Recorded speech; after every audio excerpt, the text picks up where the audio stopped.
Good afternoon, ladies and gentlemen. It is a huge pleasure to be back for yet another TL Talk. I can't believe it. We've done so many of these, and every week it's new content, more amazing people, in this case, amazing powerhouse women. And I couldn't be more flattered to be surrounded by all of you. If this is your first TL Talk, thank you for joining us.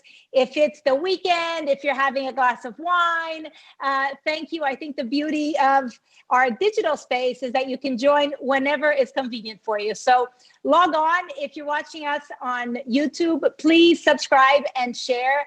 The objective of RTL Talks since the beginning has been to send out a wave of positive energy, offering you incredible content, connecting you with some of the leaders of our industry, and showing you that, we're all a little lost. We're all a little, unsure. But the important thing is to stay positive and to keep moving forward. And that's exactly what we're here to talk about. If you don't know me, nice to meet you. My name is Tina. I am the founder and CEO of TL Portfolio, which is a sales and marketing and PR representation company. We have offices in Brazil, Argentina, Chile, Mexico City, New York, and Los Angeles. We have an amazing team, again, of a powerhouse team of women. We're 17 women and fantastic clients from all over the world. If a little bit about me, I am Brazilian. I grew up in Mexico. I studied hospitality in Switzerland. And then since I've known myself as a professional, I've been in the luxury space. So I moved to Paris to work with Hyatt. I moved to New York and I worked with the Mandarin Oriental. I did the opening of the Ritz-Carlton Battery Park. I lived in Singapore with Four Seasons. Then I moved on to Turks and Caicos, where I actually am right now. And I'm so sorry, I can't show you this view, but for those that have worked with audio and visual, the light from the sun and the sea here, it's impossible to manage. So I'm getting to enjoy the view and you guys are not. And I'm so sorry for that because I am at a beautiful property called Beach Enclave. I could talk about it for hours. But anyway, thank you for joining us. I'm going to go ahead and introduce our panel. I'm going to start with Martinique Lewis, known as Marty, president of the Black Travel Alliance, but a lot more than that. She's a diversity travel consultant, creative lead for the Nomadis tribe, founding member of the Black Travel Alliance, and now we can also add creator of the ABC Travel Green Book, the #1 resource connecting travelers to the African diaspora globally. It's amazing. I mean, it's. I think your story, Marty, and I've read your interviews in a number of different magazines and how you transitioned into travel and how your passion is to change the face of travel as it pertains to diversity is truly, truly inspiring. You've already accomplished so much. You've become, in relatively a short time, because you're still very young, a powerhouse. It's you're a name that is recognized in the industry and very much respected, not only amongst your peers, but throughout the industry. So I am honored to have you on the panel. Thank you so much for accepting our invitation. Thank you for having me. It's an honor to be here. Another powerhouse here, we're full of them. Shannon Knapp, president and CEO of the leading hotels of the world. Shannon is a results-driven leader with more than 20 years experience. She became president and CEO of Leading in October 2019. She previously served in Leading Hotels as Senior Vice President and Chief Marketing Officer for 5 years. And prior to joining Leading, Shannon spent 15 years at American Express, most recently as Vice President of Marketing for American Express Travel. During her tenure at Leading, Shannon has been the driving force of innovation and change for a 92-year-old company. That must be incredible. I mean, Leading Hotels is a force. I mean, who doesn't, if you know travel, you know Leading. And it must be, such an incredible experience to lead it. And I think it's also so inspiring to have a woman in charge of it. So thank you for accepting our invitation. We're honored. And congratulations on an amazing career. Thank you so much, Tina. I'm thrilled to be here, especially with this team of powerhouses, as you keep saying. It's going to be a great conversation. I'm really looking forward to it. But thank you very much for having me. No, thank you.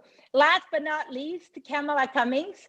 Kamala is a luxury travel curator in the Know travel experience, in the Know experience, sorry, with over 15 years collectively in sports, entertainment, travel, and meetings. Her focus is to create magical travel experiences. Kamala and I connected over this pandemic. I have had to say that this pandemic has offered me incredible friends, incredible connections, and Kamala is definitely one of them with an incredible story as well. And I think one of the most amazing things when we meet is learning each other's journey. You know, it's being able to find out, how did you get to where you got? Because there is a reality that it's a little bit harder to get there, get to the top, and nurture the clientele that you nurture, Kamala, as a woman, right? And it's a little bit more challenging. And I think that as leaders in the industry, to be able to be an example of keeping positive while moving forward, I think in itself is fantastic. And I like to start every panel with a question that I'm going to ask all of you, which is, you know, if you think about this madness that we're living in and you look back at this quarantine, and some people are already in the office, others are not, but we're definitely not back to any sense of normality. What do you think is going to be your takeaway? Something that you're going to grab and keep hold going forward, that you think that it was almost like a gift or something that you learned during the quarantine that you think will go, you know, will be part of your life? And maybe Marty, I'll start with you.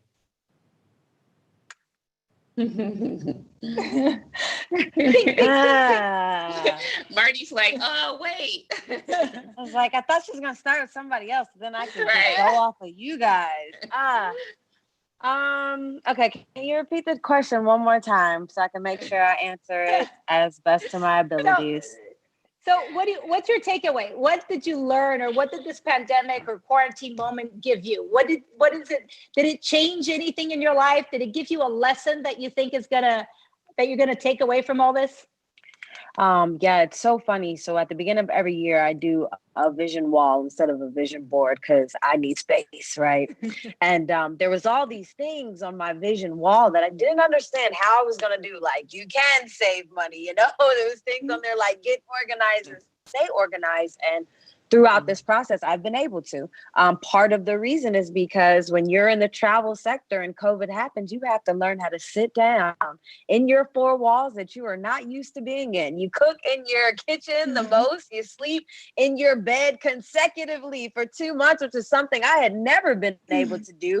Never used my bathroom so much. I don't think I've done so many in-home projects, but COVID made me realize the things that I should be paying more attention to, the things that I should be grateful for, the things that I should have been pulling outside of myself that I hadn't been able to do because I was always on the road. Things like playing on the trampoline with my 6-year-old niece, riding bikes around the block, but having Sunday dinners with my family every Sunday, which is something we've never done. So there was so many silver linings, but also when you have time and you have to learn how to separate work from home because you're doing both in the same place, then you have these extra hours in the day, whereas normally you'd be coming home, and then you'd be sleeping or you'd be doing little projects. So I was able to finish the Green Book, throughout the COVID because I had the time to do it. I got in better shape, but even more so understanding how to pivot when things happen. Do you let it make you or do you let it break you? And that was one of the things we've seen not only in brands, but with individual people when we had to either pull on our resources that we had years ago. I started playing the piano again. I started playing chess again. I started learning a different language again. So COVID did bring out so many positive things, but the other thing that it made me realize is that I draw my inspiration and creativity from being in a different place outside my four walls. So then it made me be able to say, listen, okay, COVID is happening. How can you travel responsibly? Because while you're looking here, you're not as creative as you can be because that's what you normally get from being on a plane and looking out the window or having these experiences with people that you can't even speak the same language, but you both love food. So that's how, you communicate over with them. So I've learned a lot of things about myself and I had to look at myself in the mirror and say, wow, you didn't realize that this was this important. And wow, this is actually this important. So Marty, that's amazing, because I don't know how you fit all that, because you haven't stopped creating. So I'm almost scared to imagine what you would have done if we weren't, because I mean, you're like so you're probably like with your computer on the, jumping with your niece or your nephew. I mean, it's unbelievable. But it's very, very true. I think we've all learned that, taken away some appreciation, and really noticed. And I think there's an appreciation also for travel, right? Maybe we took it a little bit for granted, and now that we don't have it, we see how it fuels us. It's not just recreation; it's a fuel for our everyday.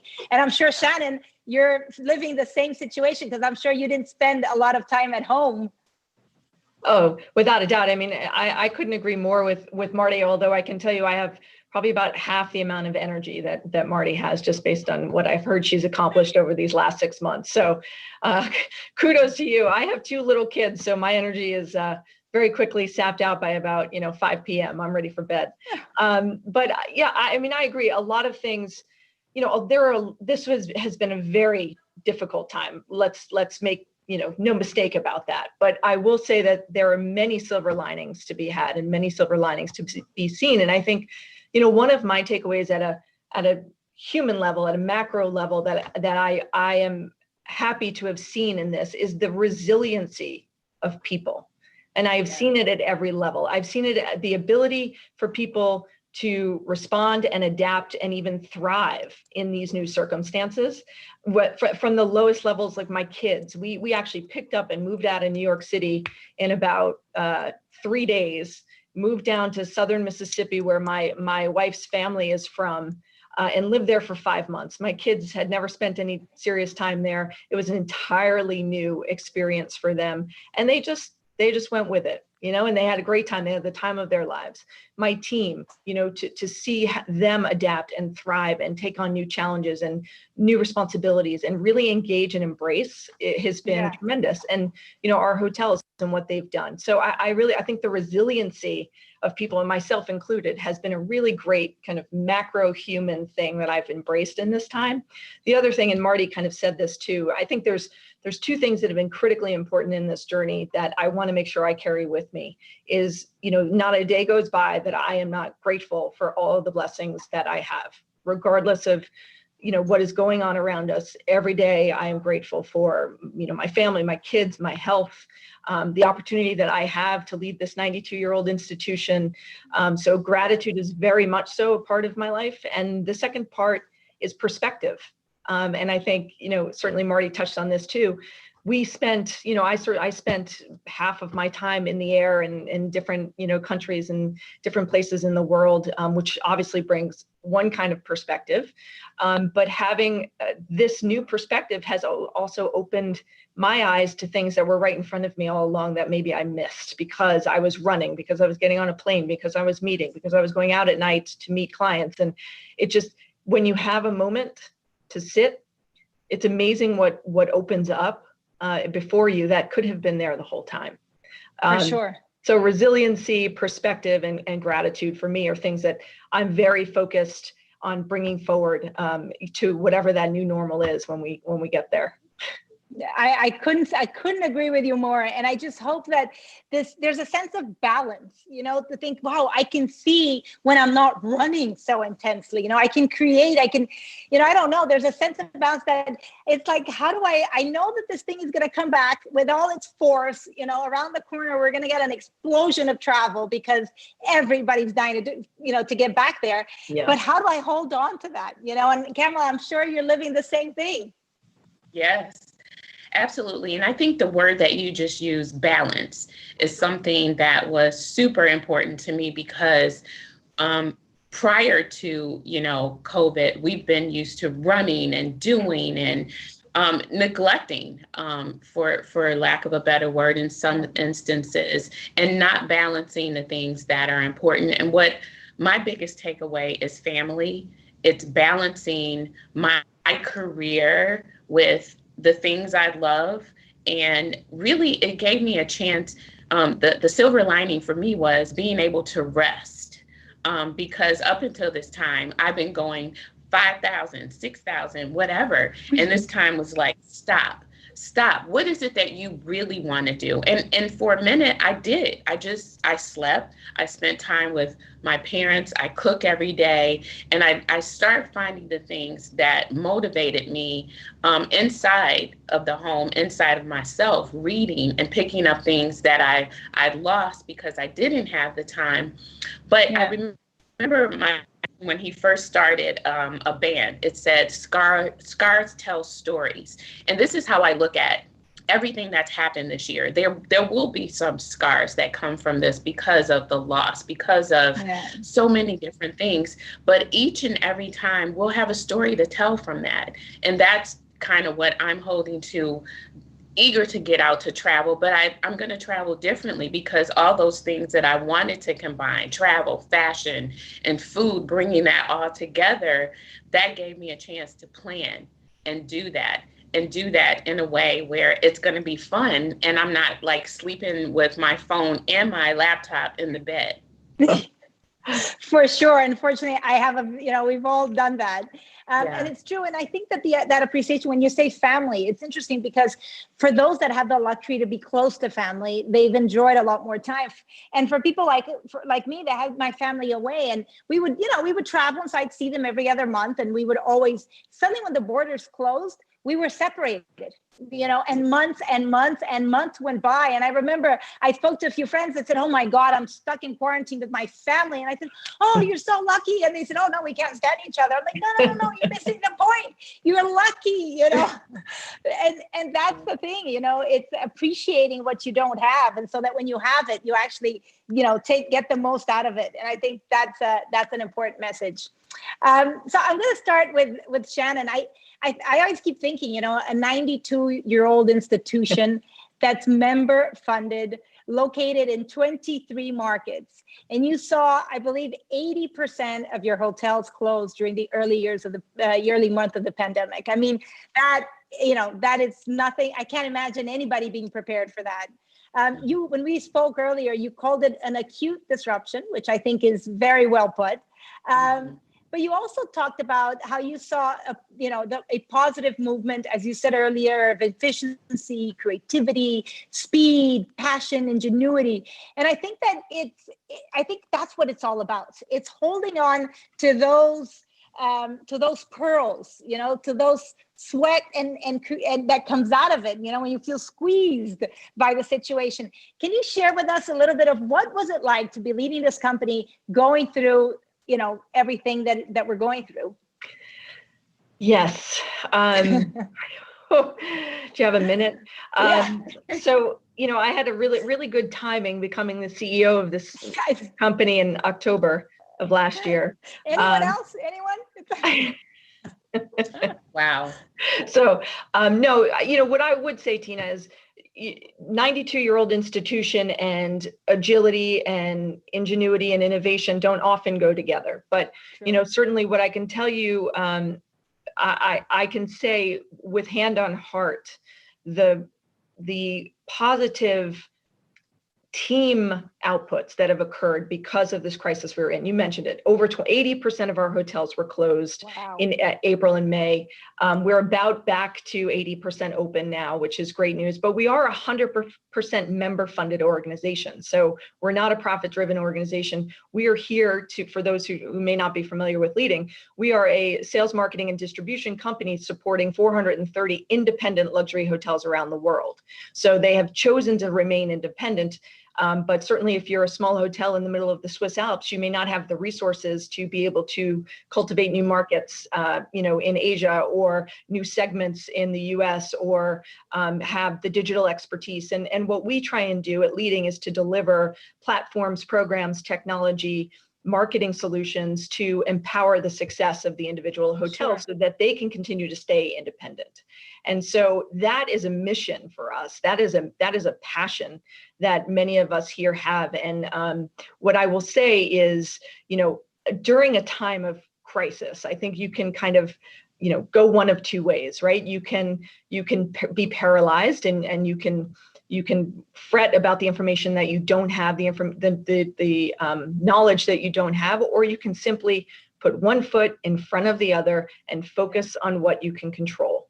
So during the depths of this crisis, I did just that. I focused on what I could control.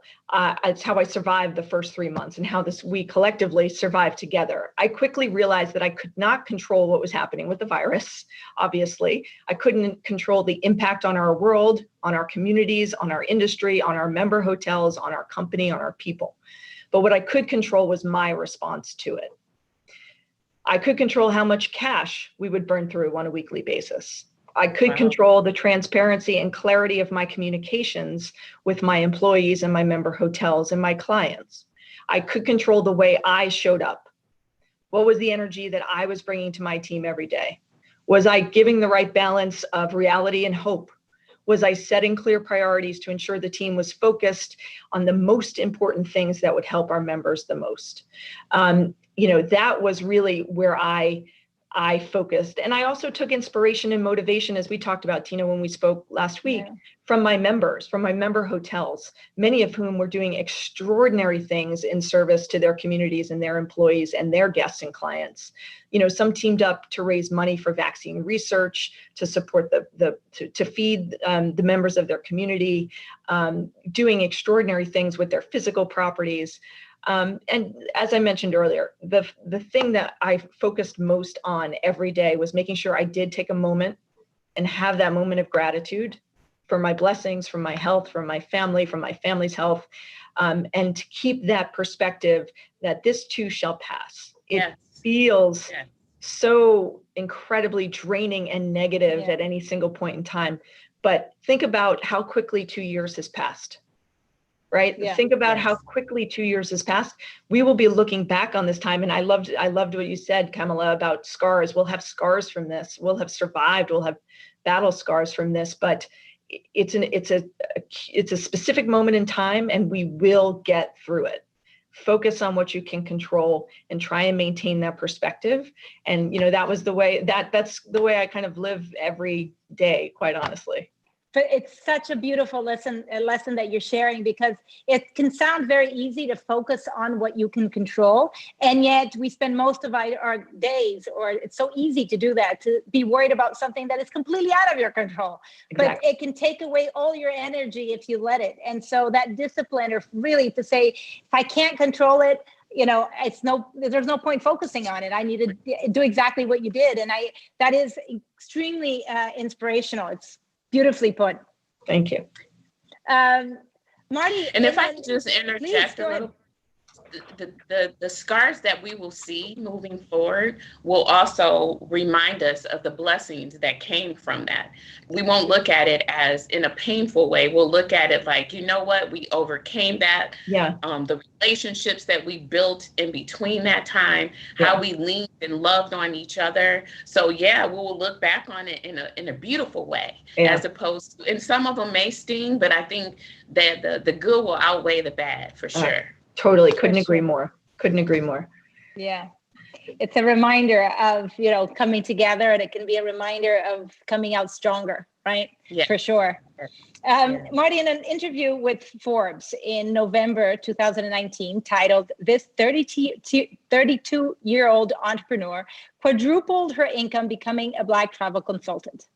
And it was an incredible interview. You mentioned, "This is the only thing in life that feels right. Everything else felt forced. At the end of the day, this is what makes my heart beat." And I thought, wow, is there any greater luxury than find your calling, right? Yeah. Because if you find your calling, then truly you don't work a day in your life, right? Because if what you're doing all day long makes your heart beat, then it doesn't matter if it rains or shines or what's going on. You're doing what you're meant to do. And I think that is, that's everybody's dream, right? And how right now there is so many people that have been furloughed, right? There's statistics that predict that by the end of the year, half of the travel section will be unemployed. That's millions of people. I mean, that is insane. And one of the things is that in this fear and confusion and desperation almost for what do I do, there's a need to look inside and think, what are you really good at? Where is your passion? Because once you're working on that passion, when you're working on your calling, then the the universe will conspire and things will work so tell us a little bit about, or if you can share, how do you find that? How do we find our calling? I know this is a hard question.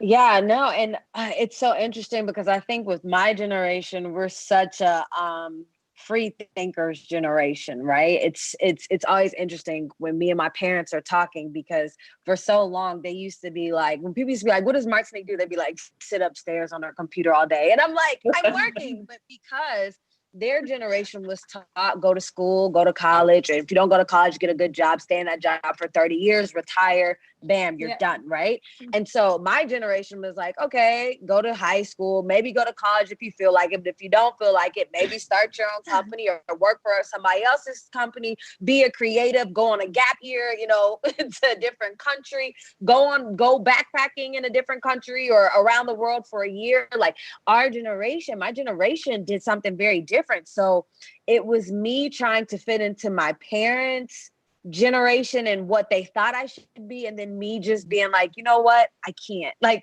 this is not me. You told me that I can do and be anything that I wanted to be. You told me you always believed in me. And so for the longest time, I was trying to figure out what that was. And it's so funny. I have a almost 14-year-old godchild who called me in distress this past weekend, like, TT, I just don't know what to do with my life. And I'm like, girl, welcome to my whole life before I turned 30. I was like, you have plenty more time to figure it out.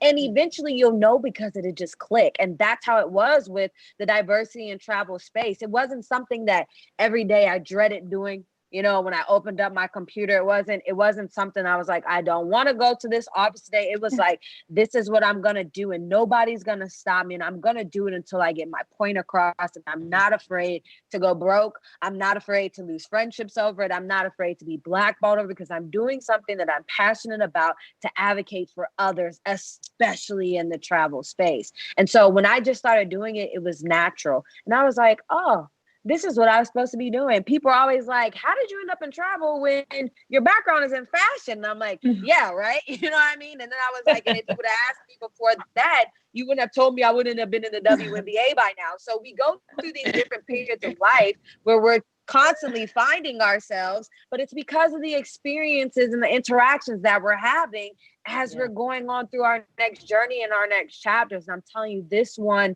has been the best one yet. So I would tell people, when something doesn't feel good, you are not a tree. You can move.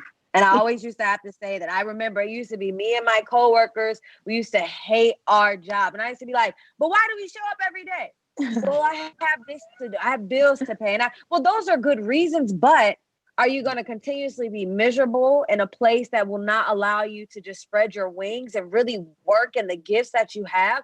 Are you going to try to figure it out on your own, no matter what it takes? Like I tell people all this time, Steve Harvey said, you have to be willing to jump so that the parachute can open. But he didn't say when you jump, you might, hit some cliffs going down and then the parachute opens. But know that the parachute is gonna open, and that's what it was for me. I told people I left my job, and for a year I exhausted my savings so that I could travel around the world to every single travel conference, sit my Black self on the front row. And when the CEO of a company came on stage, I sat there so I can ask them the question, what are you doing about diversity and inclusion in your travel company? And I was like, I didn't care what it took. I didn't care that I was going broke, because I knew that I had one mission. And like I always say, it's to change the face of tourism forever. And I was like, if I give up now, somebody in a wheelchair still won't be reflected. If I give up now, destinations won't think about what it's like to be a blind traveler. If I give up now, they'll never show a Muslim woman swimming in a swimming pool, with her hijab on. If I give up now, hotel brands won't think about plus size travelers and whether or not their beds can support them. And so I had to make a commitment, not only to myself, but to my community, that I wasn't going to give up no matter what it takes. So I will tell people it will take a lot, and that's okay, as long as you know that what you're doing, the world deserves, and you believe in it. And I also had a mother who is very, very supportive, who's like, I don't understand what you do, but no, if it's dark, I have the light at the end of the tunnel to hold for you. So my parents were like, if you go broke, we will support you. You can stay here for 3 months, but then after that, you got to get out. And I'm like, okay, I know I got some pushing. But it's just about really what you can't stop thinking about. And it was diversity in travel for me. So that's what I tell people, follow that passion. A lot of times people have already had it, but they give excuses like, oh, well, I have a husband and kids now, I can't do it. And it's like, tap into that. And I think COVID has helped a lot of people tap into those extra things that they've been able to do. So, and that's, I mean, I can hear your passion, right? I mean, it's just incredible. And I think this is the time, sometimes you get furloughed and it's a time to reflect back and think, do I really like what I do? Is that really my calling? And I remember when I worked for Ritz-Carlton, they used to say, if you wake up and you don't feel like going to work, then let us know, because something's wrong. It's not good for you. It's not good for the company. It's not going to be good for anybody. So, let us know, and then make a change. Or a change doesn't mean you have to leave the company, but, find out what it is, because you should wake up. And, I'm in Turks and Caicos and I work most days, and people think, oh, poor you, you're working. I'm like, are you kidding me? I love it. Like, it's my choice. I love what I do. I created this company so I could do exactly what I love to do. And I love every minute of it. My brother was like, will you ever stop working if you win the lottery? I'm like, no, I'll invest the money and keep doing exactly what I'm doing, because I don't do this, it's not like I don't need the money, but that's not what drives me, That's not what I wake up every day to look forward to. And it's funny because reading an article that an interview with Kamala for the Travel Agent West, you also had a very similar saying, and it's funny because it's not connected at all. But you said, I never look at my job as being a travel agent. I look at it as this being my purpose to help people create balance in their lives. And it's interesting because from being a travel advisor to looking at what you do as your purpose to bring balance. And it's interesting that I mentioned balance at the beginning and you picked that up. But I think that's a beautiful way to express it. And I would love for you to share a little bit of your story, because when we first spoke months ago, you shared with me a beautiful story that shared a lot of positivity on how you went through the travel industry as a Black woman, as the only Black woman in huge agencies. And the way you looked at that was always in a very positive way. It didn't have resentment. And can you share that? Because I think that's the only way to live. Sure, absolutely. And how I came into travel was just really just kind of like handed to me, which was the first sign of the blessing, because somebody saw something in me that, travel agent, what do you mean? So you go, and I learn, and I'm there, and I looked up a company, Brownell. Hey, Martha. Sorry, I had to give my Martha a shout out. But I was in Michigan, and I learned about Virtuoso. And I said, there's something higher that I'm supposed to learn because of who my business is attracted to. I already understood that it was sports and entertainment. And to be able to facilitate the travel that they needed, I knew I needed that higher tier. I looked up Brownell. I said, that's where I'm going to work. So I moved to Atlanta prior to being hired. And I walked in one day and I said, I want to work here. And Martha and Troy happened to be in Atlanta at that time. And they're like, well, okay, well, come on and sit down. And I sat down at the table and I said, look at business. And I want to give them my best, not only my best, I want to give them the best hotels. I want to give them the best DMCs. And they poured everything that they could possibly pour into me. And I have the best story ever. Catherine Whitworth. That's Miss St. John every day, all day. The first thing she did, she took me to a restaurant in Bones in Atlanta. And she said, this is what you need to do with your clients that you're going to attract. You come in here, as soon as you walked in, hello, Mrs. Whitworth. And I'm like, well, who's going to pay for this when I bring my clients? And, and just to say that, I mean, she showed me the ropes and they gave me everything. And I went and, I learned and I went and now I'm in the know. And I think and I always tease and tell Leah and Seth that they're the younger version of Brownell. But what attracts me to them is their heart and their passion. And I never looked at it as, it didn't dawn on me until like recently all the things that I did, just being clueless of walking in as a Black woman saying that I want to work here, or because I didn't look at it as that. And what I can say is, even in that environment, sometimes they didn't know what to do with me, but they never shied away from that. They're like, we're not really sure what this sports and entertainment thing is, but we're going to equip you to give you everything that you need. And I just wrote them all thank you letters recently, and just, saying, with everything that's going on right now, I appreciate that, because then taught me is what I'm able to do.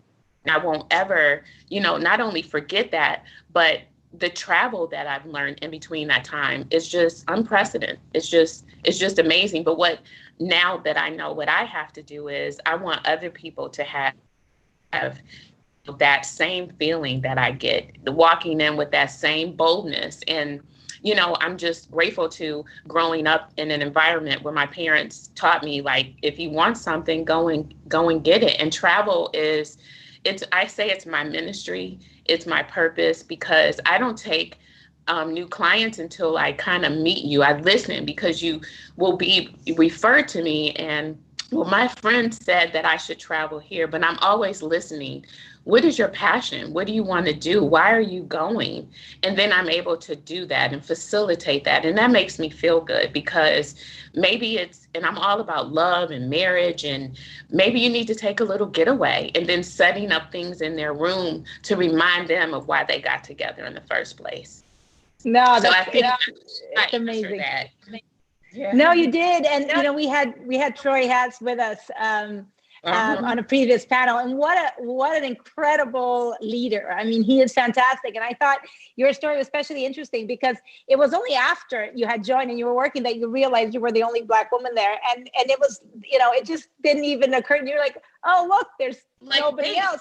Yeah. Wait, like what you mean? And then we were at our all-employee meeting one year, and then I'll just, end with this. And Troy just stopped in the middle, and he's like, I want to thank Kamala. And I'm like, what? Why? And he said, she walked into this lily white organization and said, I want to work here. And, this is in front of all of the employees, as well as the vendors and our suppliers that were invited. And I will always remember that. And it's like, we embraced what we should be doing now. And this was some time ago. And he said that. He's like, we didn't know what to do, but we were open. And that's all we need. We just need to be open. Yeah, beautifully put. I love that story. Thank you for sharing it, because when you told me it, I was like, oh, that's such a feel-good story. It's so good. So thank you. Shannon, similarly, in this vision that we have going forward, I think it's interesting. At the core of leading hotels, you said it's to empower hoteliers to be independent. What do you mean, and why is independent hotels becoming more and more in demand? I feel that especially because of COVID, there is, people are looking for that unique approach, to that authentic. And I think it's interesting that this is at the core of leading. So what does that mean exactly? Great question. No, we spent a lot of time really trying to figure out, why is leading here? What is the role that leading has to play? I mean, obviously, we all know how complex the travel distribution world is. There are many ways to sell a hotel room. And so, why would hotels work with leading, or why would consumers work with leading? And as part of that exercise, we really discovered our roots, in a way, our 92-year-old roots. And we started as a cooperative, for lack of a better word, of 38 independent hotels in Europe who got together and said, hey, if we pooled our resources, we could be far more effective at breaking into this brand new emerging market in 1928 called the United States of America. And so that concept of, independent hotels working together, independent hotels that are interdependent, is a part of our DNA and something that we've carried throughout the history of the company. And what I really wanted to do in articulating our vision and our mission was really to make sure that we brought that back to the forefront and made sure that our hotel members understood that we are here to serve them. This is a membership organization.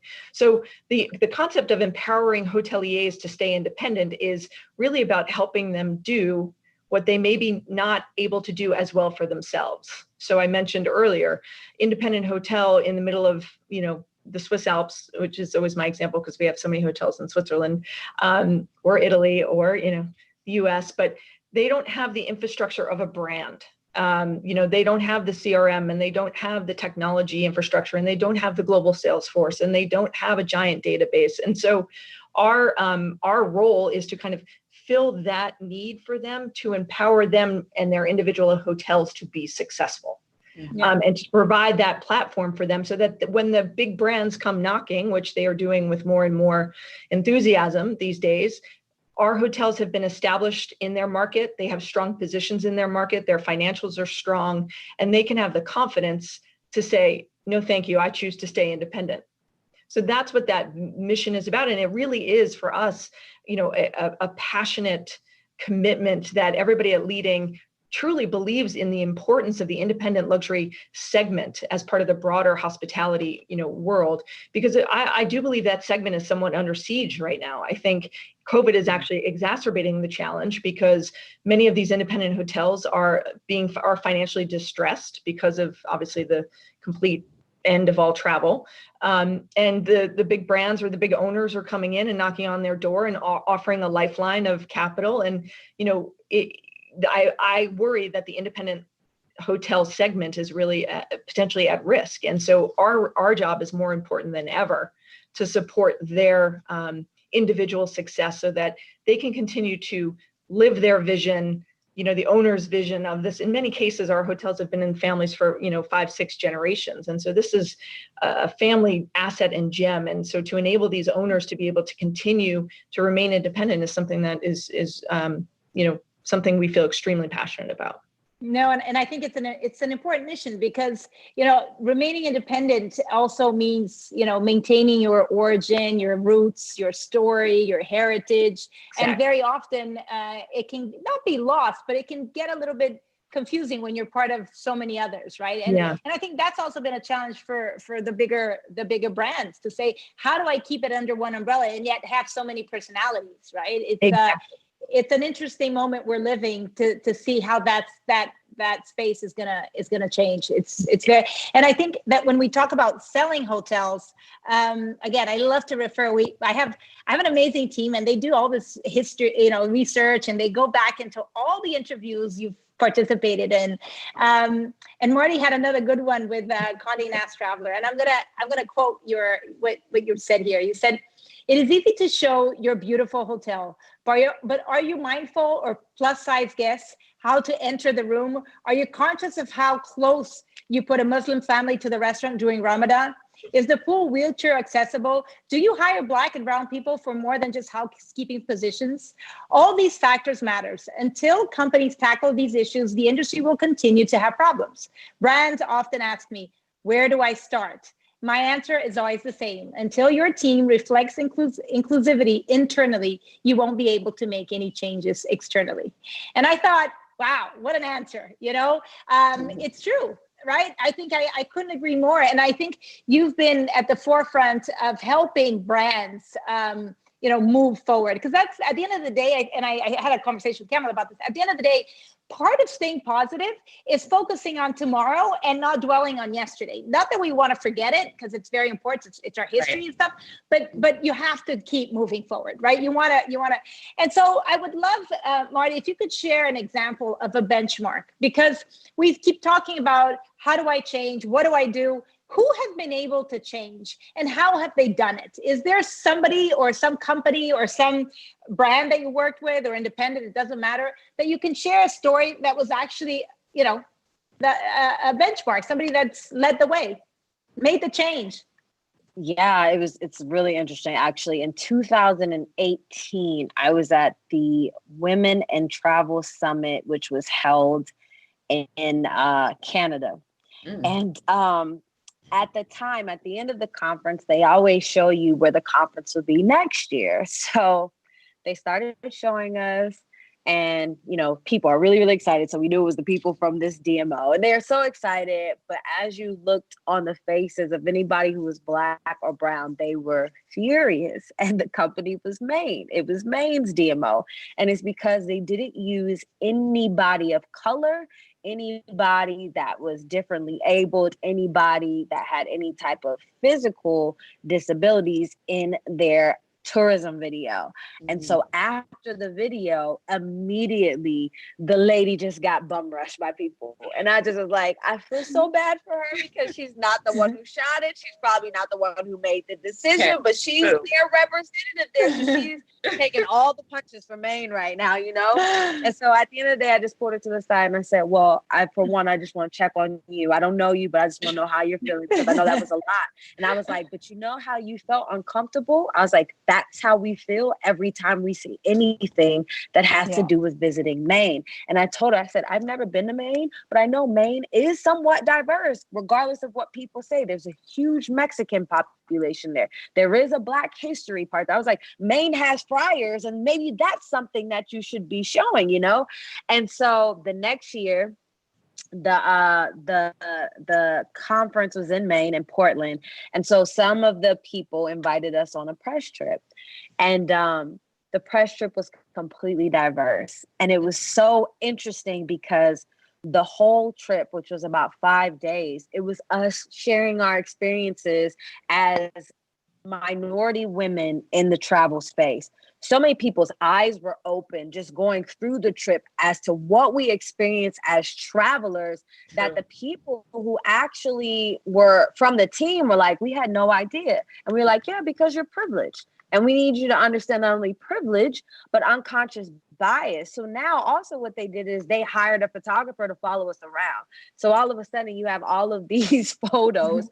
That's a Black girl, a Vietnamese girl, a Jewish Ecuadorian, and a Chinese girl. Now, mind you, people in Maine had never seen this before, right? So their marketing goes into like it's a Yankee something is one of their magazines. So if you can imagine, they use my picture as one of their things. And I was like, whoa. And it literally made me cry, because I was like, you didn't care if you were going to lose anybody, but you cared about making sure you reached a different type of market now by showing inclusivity within your DMO. And I was like, that's what is commendable, because you have to understand, you're not trying to reach the people who are already coming to Maine. You're trying to reach those who are not coming to Maine. And if we see ourselves reflected, we're going to come. So Maine's Mid-Coast, Jenna Howard is the young lady's name, has done a tremendous job of showing diversity within that space. And no, maybe not the community who lives there is diverse, but the people who come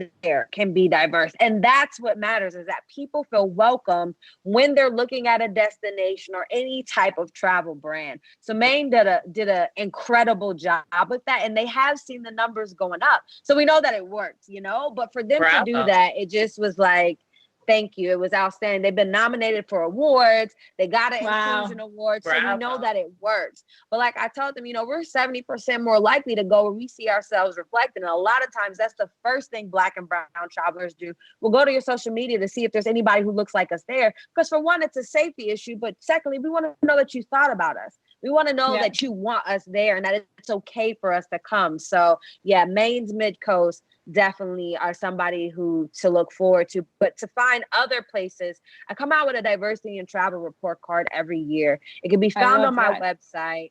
But what I do is I take these issues of the industry and I give it a grade. 2018, you could tell I was angry because I was like, you didn't do this, you didn't do that, you didn't do that. But 2019, instead of doing the whole cancel culture thing, I gave these examples. So I included Maine's Mid-Coast, and I talked about the issue they had before and what they did to change it. Because what I realized is brands don't know where to start. And that's what they say to me. We don't know where to start. We want to make a change, but how do we do it? So I said, well, I'm giving you these case studies in this report card, and I'm letting you know this is how you do it to move forward. So if you want to look at it, you can go to martysandiego.com, and it's under diversity and travel report card. That's a good tip. Go follow what she's saying. It's all good stuff. I've been there. It's true. But being open is the biggest thing. Being Mhm. open to that is the biggest step. And a lot of it, if you, in the conversations, I'm sure, Marty, you would have had with them as well, is sometimes they just don't know. So, Yeah. it's up to us to say, this is how it's done. And that's the beauty of being in this industry or any other industry where it's like, look, we have to do this together. And togetherness sometimes is educating. Yeah. And I thought, Marty, you really hit on a great point, and bravo. I mean, amazing work. But you hit on a really good point when you first started, with brands or any company really needing to start from within, because your go-to-market strategy in many ways is only going to reflect the perspective and the diversity of the people that work in your company. And I think that is a really important thing. I was on a Proud panel, an LGBTQ plus panel about a month ago, and there was a question about, well, where do we start? And I said the exact same thing that you said, which is you start with your own culture. You start with your own business, start from within, because only then will you be able to put out an authentic market experience, consumer experience that reflects truly the values of your organization, as opposed to an inauthentic step that is very clearly, and I think very easy to see through in many ways, right? So I think that's a really great point. Start from within. Yes. And your company, what is the leadership of your company? What is the composition of your company? What are the values of your company? And how do the values of your company get reflected in your go-to-market strategy? Mm-hmm. It's very true. It's all about transparency.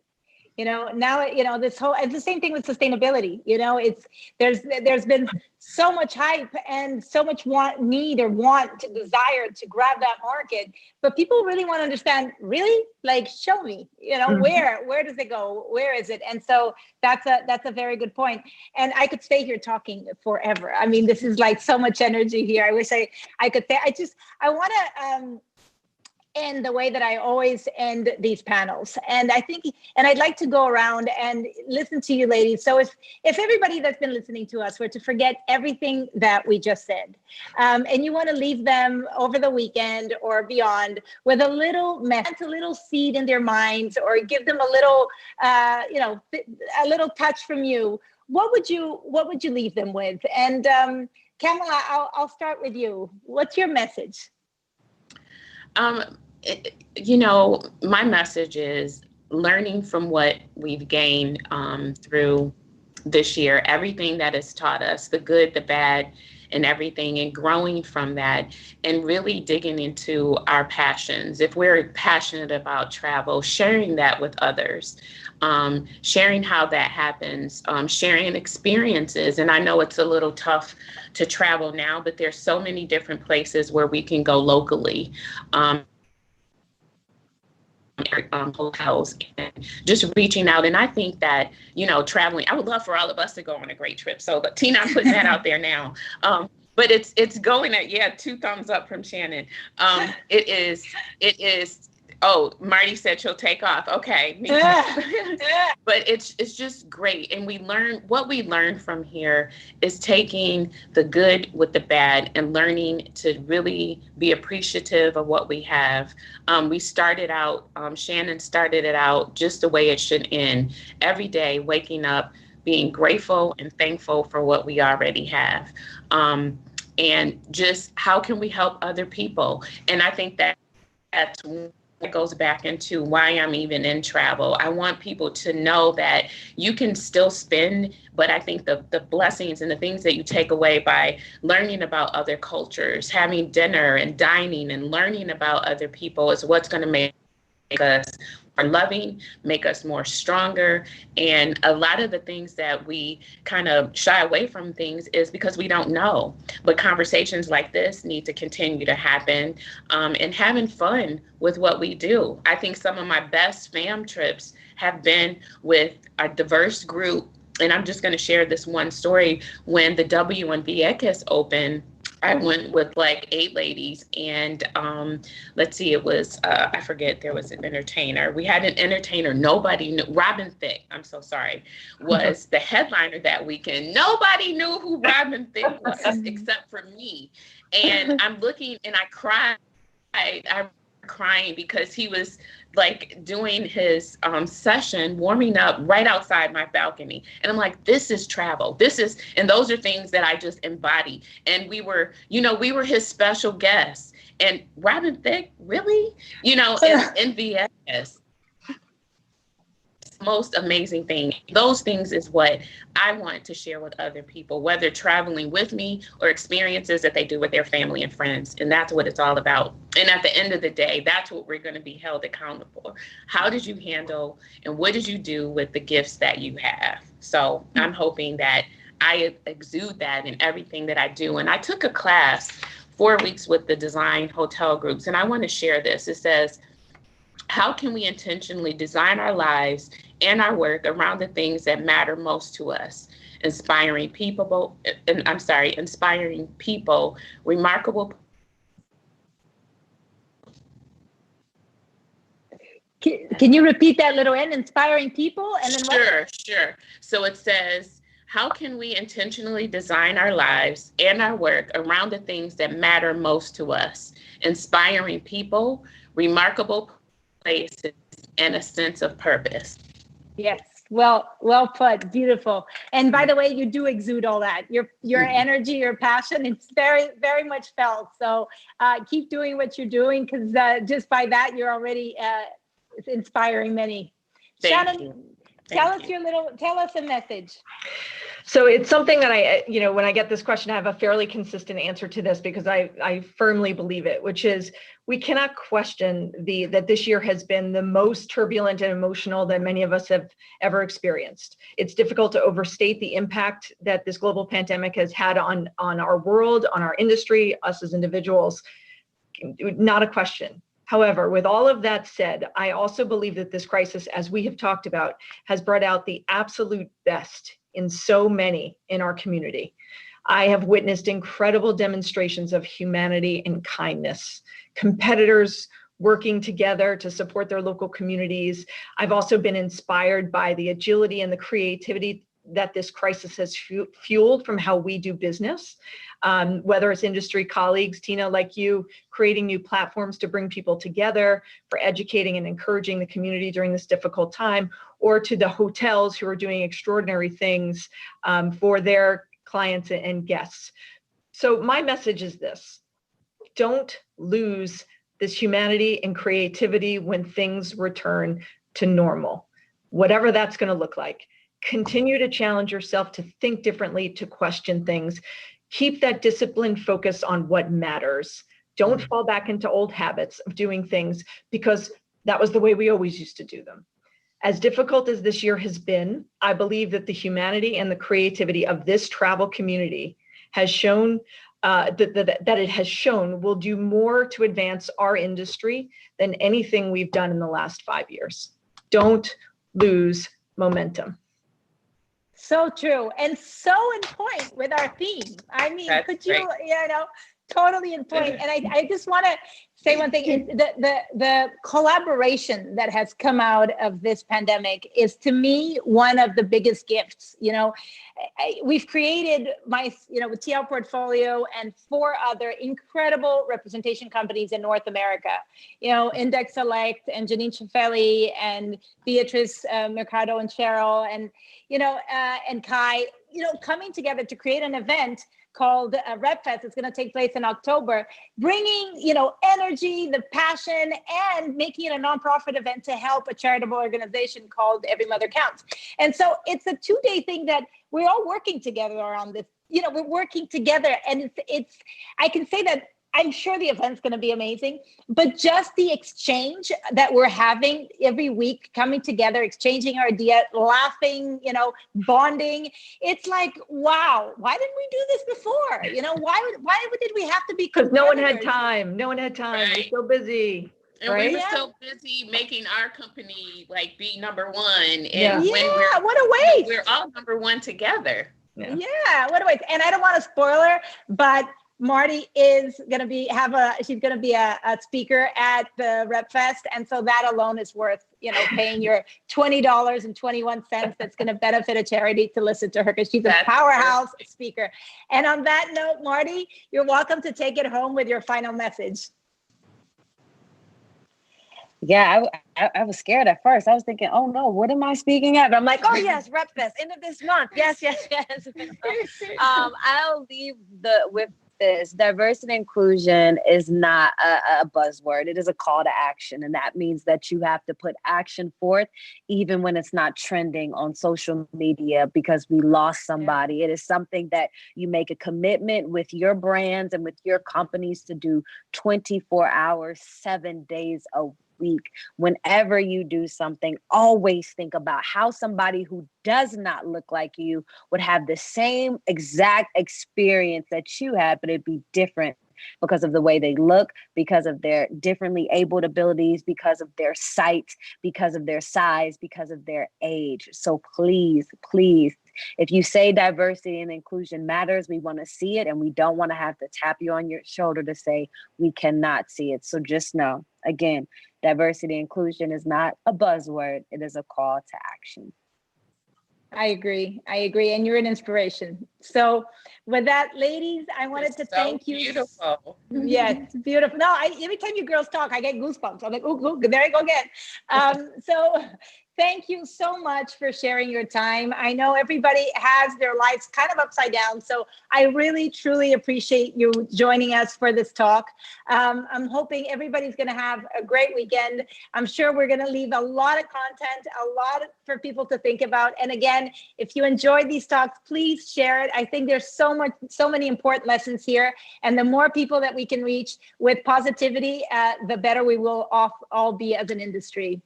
So ladies, and part two from some island somewhere, right, Shannon and Tina and Marty? From some part two, because we have to show you how we work too. Yes, for sure. I'll look forward to that. Thank you. Have a great weekend. Thank you for tuning in. Thank you for listening, and we'll see you. Oh, and by the way, we are starting to do it every other week. I've been doing this since April, every Friday. And it's funny because I'm going to start working on a few other projects. So we're not going to stop. It's just going to be one Friday yes, one Friday no. And it's funny because I get people calling me, is it over? Did you stop? I said, no, I'm just trying to balance things out a little bit. So we are going to be doing this every other week. Thank you, Tina. Ladies. Thank you for bringing us all together. It was wonderful to meet you guys. Definitely an honor to be amongst you guys. Really was. Yes, absolutely. Thank you, ladies. Have a great weekend. You too. You too. Bye-bye. Bye-bye.